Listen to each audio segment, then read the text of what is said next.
नौगाम में अचानक हुआ ये विस्फोट अब एक बड़ी सुरक्षा चुनौती बन गया है।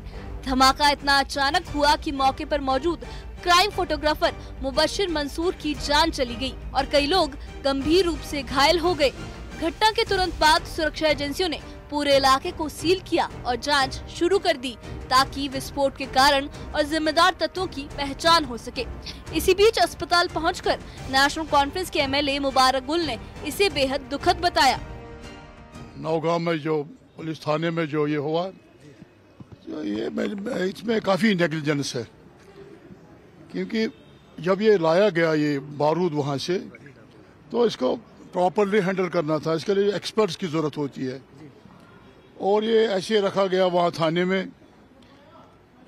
उसके बाद उसका ब्लास्ट हुआ, वो भी 6 बजे के बाद, जब तो पुलिस थाने में ज़्यादा रश 4 बजे 5 बजे तक जब भी कोई केस होगा, लेकिन वहाँ पे ये सिलसिला हो, इसमें जो नेग्लिजेंस है, इसमें ये देखना चाहिए था, इसको पहले ही रखना चाहिए था वहाँ पे दिल्ली में या किसी और जगह रखते।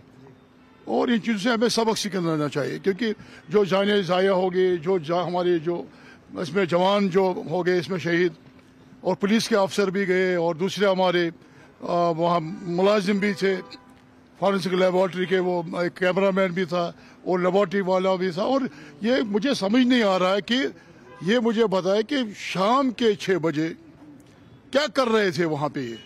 अगर ये दिन में ये देखते, सुबह डे लाइट में देखते, क्योंकि इसमें ऐसी चीज़ें होती हैं, मैं तो कोई एक्सपर्ट नहीं हूँ, लेकिन इसमें ऐसी चीज़ें होती हैं, अगर मामूली सी लाइट जलेगी, क्या मामूली सी कोई कैंडल लाइट जलेगी या सिगरेट कोई पिएगा, तो इसका ब्लास्ट हो सकता है। नौगाम ब्लास्ट के घायलों से मिलने के लिए नेता प्रतिपक्ष सुनील शर्मा और बीजेपी नेता रविंद्र रैना भी अस्पताल पहुंचे। दोनों नेताओं ने सभी घायलों का हालचाल लिया और जरूरी सहयोग देने की बात कही। ब्लास्ट को लेकर राजनीतिक बयान भी तेज हो गए हैं। मुख्यमंत्री के सलाहकार नासिर असलम वानी ने कहा कि जम्मू कश्मीर की मौजूदा हालत की जिम्मेदारी सिर्फ एक नहीं बल्कि बीजेपी और पीडीपी दोनों पर आती है। उन्होंने साफ कहा कि नौगाम विस्फोट की पारदर्शी और ईमानदार जांच होनी चाहिए ताकि सच्चाई बिना किसी दबाव के सामने आए। बड़ी बदकिस्मती की बात है और इसमें हमारी काफ़ी कीमती जानें ज़ाया हो गई। अफसोस है कि इसमें जितना प्रिकॉशंस लेना चाहिए था शायद वो नहीं लिया गया। कुछ सवालात हैं जो दिमाग में आते हैं और खदशात हैं। उसके लिए मुझे पूरी उम्मीद है कि इसकी तहकीकात पूरी की जाएगी। क्या वाकई तौर पे जब ये हैंडलिंग हुई थी इसकी, वहाँ एक्सपर्ट्स की टीम थी, क्या इसकी हैंडलिंग उसी तरीके से हुई है जिस तरह से होनी चाहिए थी? क्या जो लोग इस सारे मटेरियल को हैंडल कर रहे थे, क्या उनको सेफ्टी गियर दिया गया था? काफ़ी कुछ सवालात हैं, तो उनका हमें जो है एक पूरा ना एक्सटेंसिव जो है इसका इन्वेस्टिगेशन होके एक रिपोर्ट हमको मिलनी चाहिए कि ये किन हालात में हुआ और इसको जब शिफ्ट भी किया गया है इतनी दूर, क्या उसमें वो तरीक़ाकार अपनाया गया था जो इसमें लाजमी है? क्योंकि इतना बड़ा मटेरियल, एक्सप्लोसिव मटेरियल हैंडल करने के लिए जो लोग वहाँ थे, क्या उसमें वो इसमें सलाहियत रखते थे कि वो कर सकते थे? इस सब सारी चीज़ को ये सब ताबे बनेगा एक पूरी जो है थॉरो इन्वेस्टिगेशन। उसके बाद हमारे भी खदशात दूर होंगे और सारा सच जो है सामने आ जाएगा। त्राल में भी नेताओं ने मृतक और घायलों के परिवारों से मुलाकात की। बीजेपी प्रवक्ता अल्ताफ ठाकुर हारीत्राल पहुंचे और मुबशिर मंसूर के परिवार को ढांढस बंधाया। उन्होंने मीडिया से कहा कि जम्मू कश्मीर पुलिस आतंकवाद के खिलाफ लगातार मजबूती से काम कर रही है और अब व्हाइट कॉलर टेररिज्म के खिलाफ भी निर्णायक कार्रवाई की जाएगी।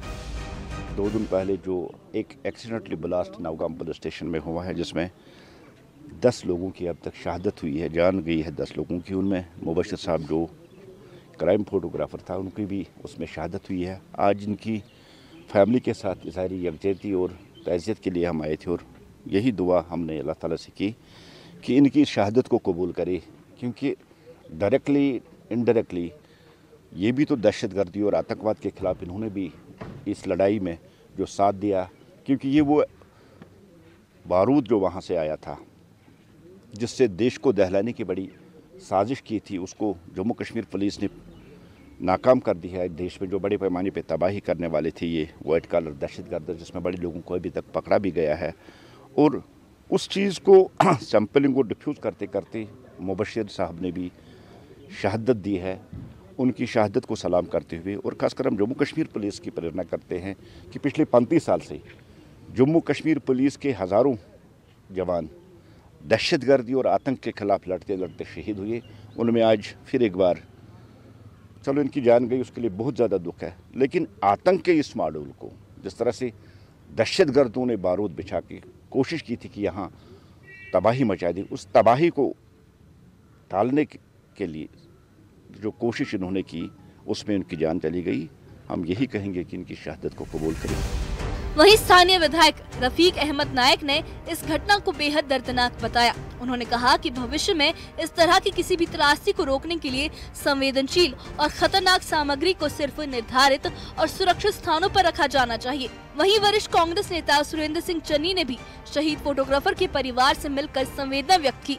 चन्नी ने ये भी साफ कहा कि ऐसे हादसे सिर्फ तब रुक सकते हैं जब विस्फोट को और संवेदनशील सामग्री को शहरी इलाकों से पूरी तरह से दूर रखा जाए। मेरा इसमें यही कहना है कि ये 90 से जो कश्मीर में जो शोरिश और जो हालात रहे हैं, इसमें अब वक्त आ गया है कि जो पॉलिटिकल सिस्टम है हमारा, चाहे इंडिया का है, पाकिस्तान का है, जम्मू कश्मीर का है, और जो हमारे रिलीजियस इंस्टीट्यूशंस, क्योंकि पहली बार देखा गया है कि एक जिसको वाइट कॉलर डॉक्टर्स कहते हैं वो भी इसमें मुलविस हो गए हैं। ये देखना पड़ेगा हमें कि क्या प्रॉब्लम कहाँ पे है। जहाँ तक इसका सियासी नज़रिया है, कल हमारी पार्टी प्रेसिडेंट महबूबा जी ने गवर्नमेंट ऑफ इंडिया से अपील की है कि वो इसके बारे में अब नए सिरे से जायज़ा लेने की कोशिश करें और जो इक़दाम आज तक उठाए गए हैं उसमें देखें कि कहाँ पे हमें गलतियाँ हो रही हैं। बहैसियत कि इंसान के, चाहे पुलिस का आदमी हो, फौज का आदमी हो, कोई सिविलियन हो, जहाँ भी कोई ऐसे आतंकवादी हमलों में मारा जाता है, हमारे दिल, हमारे ही नहीं सारे इंसानियत के दिल उससे दुखी हो जाते हैं। एक बदकिस्मती का वाक़ा हुआ जिसमें नौगाम पुलिस स्टेशन के अंदर ये जो मुआदा था ये फट गया, तो उसमें पुलिस अपना काम कर रही है, इंक्वायरी कर रही है वो कैसे क्या होगा क्या नहीं हुआ। कल एलजी साहब का और डीजी साहब का बयान आया कि इसमें बाकी एंगल्स को उन्होंने रिजेक्ट किया हुआ है, बट इंटरनल इंक्वायरी तो वो कर ही रहे होंगे। मैं तो ये कहूँगा कि ये एक बदकिस्मती है और इन चीज़ों के लिए अगर जिस तरह हर पुलिस स्टेशन के अंदर ये चीज़ें कभी रिकवर भी होती हैं, तो इसके लिए एक महफूज जगह कहीं दूर बनाई जाए जहाँ पे बस्तियाँ हो, पुलिस स्टेशन हो, उसके अंदर ये चीज़, क्योंकि बारूद है तो बारूद को हल्का सा सिगरेट भी वहाँ पे उसका बिट भी चला जाएगा तो वो फट सकता है। तो मैं आज अपनी पार्टी की तरफ से, कांग्रेस पार्टी की तरफ, जम्मू कश्मीर की तरफ से तमाम जितने भी इसमें शहीद हुए, मैं उनको ताज़ियत, उनके इस ख़ानदान के साथ हम लोग ताज़ियत का इज़हार करते हैं और जो ज़ख्मी लोग हैं उनके लिए दुआ करेंगे खुदा से, वाहिगुरु से कि उनको जल्द से जल्द ठीक करे और आइंदा के लिए ये चीज़ें ना हो तो बहुत अच्छा है, क्योंकि बहुत सालों से हम इस मिलिटेंसी के शिकार थे और आस्ता आस्ता हालात जो हैं वो ठीक होने को आ रहे हैं, लेकिन ये मल्टीपल चीज़ें, कोई खुदा की तरफ से ऐसा कुछ हुआ जिससे ये जानें चली गई। तो मैं यही कहूँगा कि इनके वालिदैन को, इनके ख़ानदान को अल्लाह ताला सब्रुल तहम्मुल दे और उनको जन्नतुल फिरदौस अता करे। इसी क्रम में पुलिस चीफ नलिन प्रभात भी त्राल पहुंचे और मृतक मुबशिर मंसूर के परिवार से मिले। उन्होंने मृतक की सेवाओं को याद करते हुए कहा कि पूरी घटना की जांच निष्पक्ष और पारदर्शी ढंग से की जाएगी और जिम्मेदार लोगों के खिलाफ सख्त कार्रवाई निश्चित होगी। देखिए, हमें जम्मू कश्मीर पुलिस का एक जो नायाब जवान था वो हमने उस हादसे में खोया है, तो इसके लिए जम्मू कश्मीर पुलिस को, पूरे जम्मू कश्मीर पुलिस और पुलिस परिवार की तरफ से हमें बड़ी अफसोसगी है और हम ताजियत का इजहार करने आज इनके घर पे आए। नौगाम धमाके के बाद पीडीपी नेता इल्तिजा मुफ्ती और एनसी सांसद आगा रोहुल्ला ने पीड़ितों से मुलाकात की और घटना पर गंभीर सवाल उठाए। इल्तिजा मुफ्ती ने कहा कि 3000 किलो अमोनियम नाइट्रेट जब्त किया गया था ऐसे में जांच करनी चाहिए थी कि कहीं उसमें कोई आईईडी तो नहीं लगाया गया। उन्होंने एसओपी के पालन पर भी सवाल उठाते हुए पुलिस से निष्पक्ष जांच की मांग की। वहीं सांसद आगा रहुल्ला ने कहा कि जांच पूरी होने से पहले निर्दोषों को सजा देना ठीक नहीं है। उन्होंने डॉक्टर उमर के घर को ढहाने की कार्रवाई पर आपत्ति जताई और कहा कि दोषियों को सजा मिलनी चाहिए, लेकिन पूरी कौम को अपराधी समझना नाइंसाफी है। दोनों नेताओं ने बीजेपी पर घटना को राजनीतिक रंग देने का आरोप भी लगाया। हॉस्टल में जो जख्मी है उनसे मिलने आया था और इन जख्मियों से जो बात करके पता चला ये रिकवर कर रहे हैं, अल्लाह ताला इनको शफा बख्शे, रिकवर कर रहे हैं और ट्रीटमेंट इनका ठीक से हो रहा है और डॉक्टर्स ने अच्छे से रिस्पॉन्ड किया है। इनके इंजरीज को जो है ट्रीटमेंट भी अच्छे से किया है, इनका ख्याल भी अच्छे से रखा जा रहा है। उम्मीद है ये जल्द से जल्द सेहतियाब होंगे। और इसके अलावा जो ये जो वाक़या हुआ है इसमें लैप्सेस बहुत ज़्यादा हैं। हाईली एक्सप्लोसिव मटेरियल, इस इनसेंसिटिविटी से हैंडल करना, क्या ये अटैक है या एक्सीडेंट है? पहले जम्मू कश्मीर में किसी ने जो है रश में कोई स्टेटमेंट नहीं दिया, ना आम लोगों ने ना पॉलिटिशियंस ने। हर कोई ये कहता है कि इसको इन्वेस्टिगेट किया जाए और हमें हकाइक जो है बताया जाए। अगर ये मिलिटेंट अटैक था या टेररिस्ट वाक़या था, हमें वो बताया जाए। अगर ये टेररिस्ट वाक़या नहीं था तो ये इतने बड़े लैप्सेस, इस हद तक लैप्सेस क्यों हुए? अब सियासत अगर करनी होती तो मैं अपने स्टेटमेंट में ये बताता कि वो गवर्नमेंट जिम्मेदार है, ये गवर्नमेंट जिम्मेदार है। क्योंकि अभी भी आपको पता है कि security, police, law and order या इस तरह के मामला जो है वो अभी भी एलजी के हाथ में है। तो ये लैप्सेस जो है इसकी अकाउंटेबिलिटी उन्हीं तक चली जाती है।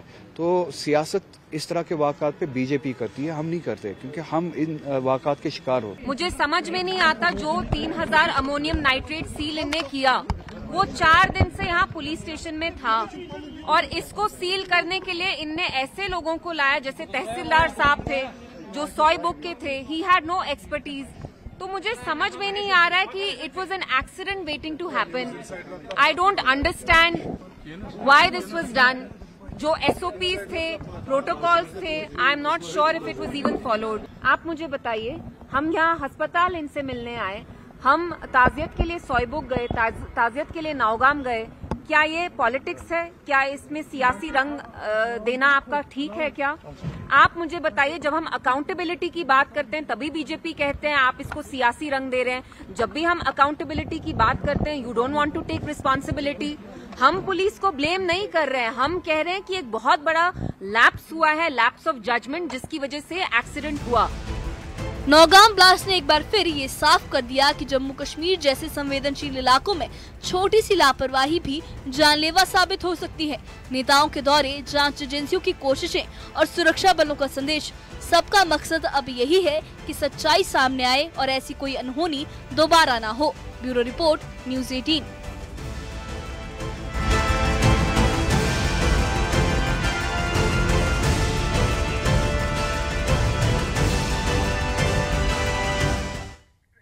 और इसी के साथ वक्त छोटे से ब्रेक का। आप देखते रहिए न्यूज़ 18।